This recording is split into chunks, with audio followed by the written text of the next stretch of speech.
Vietnam's fight against the pandemic was expected to be an uphill battle, actually. Vietnam was considered to be highly vulnerable because its proximity to China, sharing a very long border, densely populated urban areas, and very limited treatment infrastructure. Today, economists Anne-Marie Gulde-Wolf and Dabla-Norris on how a developing country with limited means can fight a pandemic. A series of decisive measures have really set Vietnam apart from what we've seen in other countries. There have been only 331 confirmed cases and no deaths. Vietnam was also among the first countries to lift virtually all domestic containment measures. And this was by mid-May, and there are already some signs of an incipient domestic economic recovery. Welcome to this podcast produced by the International Monetary Fund. I'm Bruce Edwards. The storm is a good opportunity for the pine and the cypress to show their strength and stability. So said Ho Chi Minh, the father of the Vietnamese nation. And it turns out Vietnam has shown its strength in weathering the COVID-19 storm. Dabla-Norris and Anne-Marie Gulde-Wolf are both economists in the IMF's Asia-Pacific department and say Vietnam's approach should allow for a quicker rebound. So why has Vietnam been so successful at containing the pandemic while most countries, especially developing countries, are struggling with this? I mean, what went right? Let me first of all stress that Vietnam had a plan early on. So a national health response plan and a national steering committee chaired at the highest levels of the government was already put in place in mid-January of 2020. This allowed swift and aggressive response to the pandemic. It emphasized transparent communication and led to buy-in by the public that was really a hallmark of the response by Vietnam. And one of the things that we also see is that they also took a series of measures that were progressively tightened. For instance, they introduced health screenings at the airports, which were implemented as early as mid-January. And then they included other types of measures, included travel bans on all foreign travelers, school closures as early as February, and public event cancellations. They also enforced wearing of masks in public venues and encouraged people to work from home, shut down all non-essential services, and sort of some of the stricter mobility restrictions or the lockdowns that we speak of were imposed earlier than most other countries. So they were obviously very proactive in their approach. Why do you think they were more proactive than other countries? A part of that is dating back to their experience in 2003 with the SARS outbreak. So they had already faced one experience with a pandemic, and the lesson from that was that early action was instrumental to address things. So given their proximity to China and, as I mentioned, the long border with China. So Vietnam took early signs of a pandemic in China very, very serious. Soon after China officially reported to the WHO several cases of unusual pneumonia on December 31st, 2019, the government immediately started preparing for this pandemic. And there was also an understanding, just to add to what Anne-Marie is saying, there was also an understanding that because of the limited treatment infrastructure, this had to be contained early on because there was a risk of overwhelming the relatively weak health system. So the weakness of the health system was also an important consideration in terms of their early response. So testing has been a challenge for most countries, I guess. To what extent was testing part of Vietnam's approach? Testing was part of Vietnam's approach, but Vietnam did not have the financial means to do mass testing that was successfully adopted in the more advanced economies such as Singapore, Korea, and New Zealand. So Vietnam tested mostly high risk and suspected cases, such as incoming international travelers, and focused largely on their contacts. So To date, Vietnam has conducted about 350,000 tests, a relatively small share of the population of 97 million. However, more than 1,060 people were confirmed cases, the highest ratio in the world, which means that their testing was very targeted and therefore very effective. And they did do a lot of quarantining. It was part of their strategy, and they used a lot of the state facilities to do that. Did they have the medical facilities to do that and treat all the confirmed cases, or did they have to sink a whole bunch of money into new infrastructure?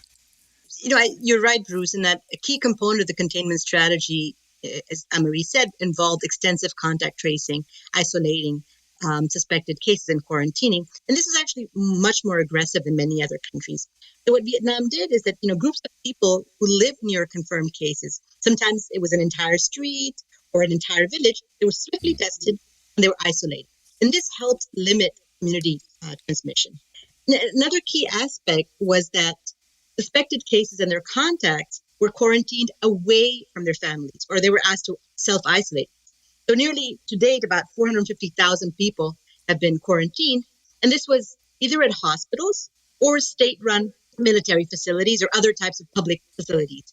And the hospitals were really responsible for treating cases that were confirmed. Other suspected cases were put in these military facilities or other types of public facilities, or put in isolation. And treatment and quarantine for state-run facilities for confirmed or suspected cases was provided free of charge for all Vietnamese nationals. And the cost, in terms of cost, it ended up being more cost-effective precisely because the government was able to deploy these military and other state-run facilities to host all suspected cases. And so, how did one of the challenges that many countries had was sort of convincing people that they needed to take these strict social distancing guidelines seriously, wear masks, etc. It took months for countries, especially advanced economies, to implement.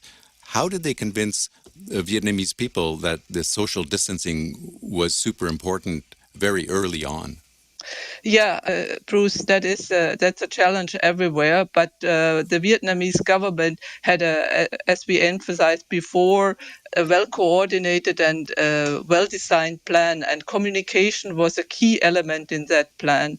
So the government relied on a multimedia approach that outlined the details on symptoms, protective measures, and testing sites were nationally communicated through the mass media, public pronouncements, and through grassroots organizations. Text messages, for example, appeared before you could make a phone call. So it was a massive communication effort.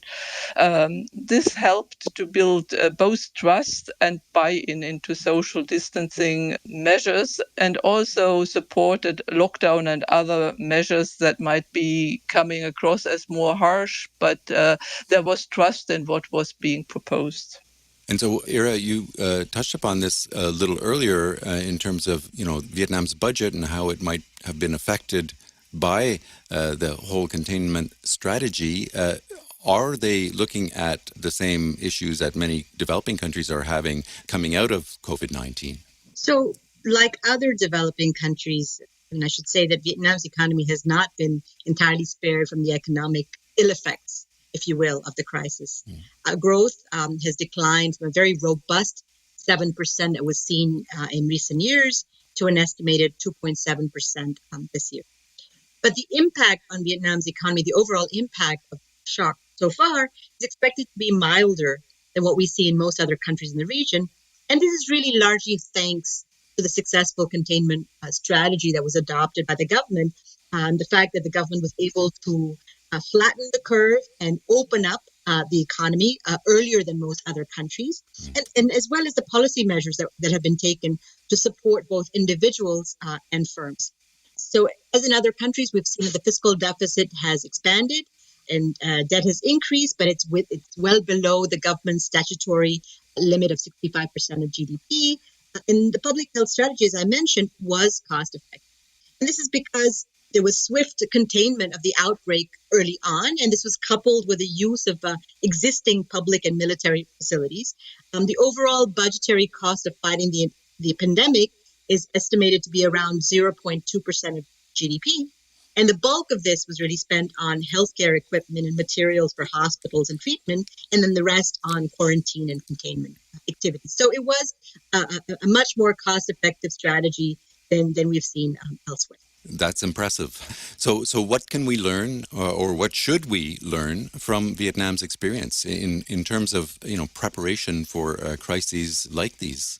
Here, I think we should look at three lessons. The first one is that really an early response based on a consistent and in most cases a national plan when you see a pandemic, rather than having uncoordinated or localized measures being taken.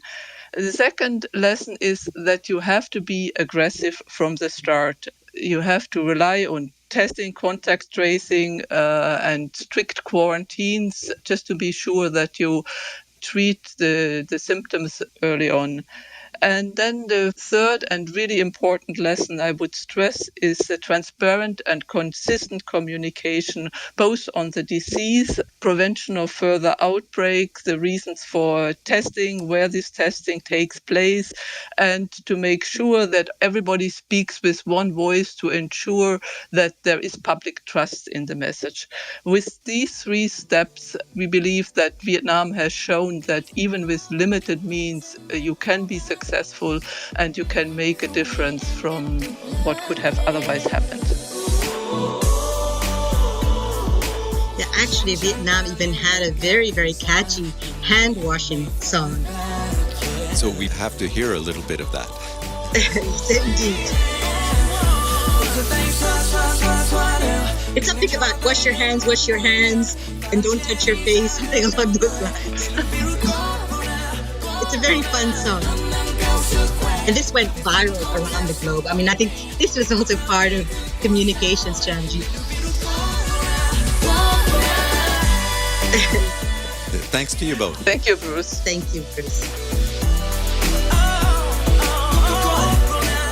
So what you're hearing is actually a public service announcement, or PSA, by Vietnam's Ministry of Health in the form of the very catchy 2017 song Gien by singers Min and Eric. The hand-washing dance has become a bit of a craze. You can learn it on YouTube. Check it out. Ira Dabla-Norris is a division chief and Anne-Marie Gulde-Wolf a deputy director in the IMF's Asia-Pacific department. You can read more about how Vietnam and other countries in the region are weathering the COVID-19 storm at imf.org. Look for other IMF podcasts wherever you get your podcasts. Subscribe if you like what you're hearing. And follow us on Twitter at IMF_podcast. Thanks for listening.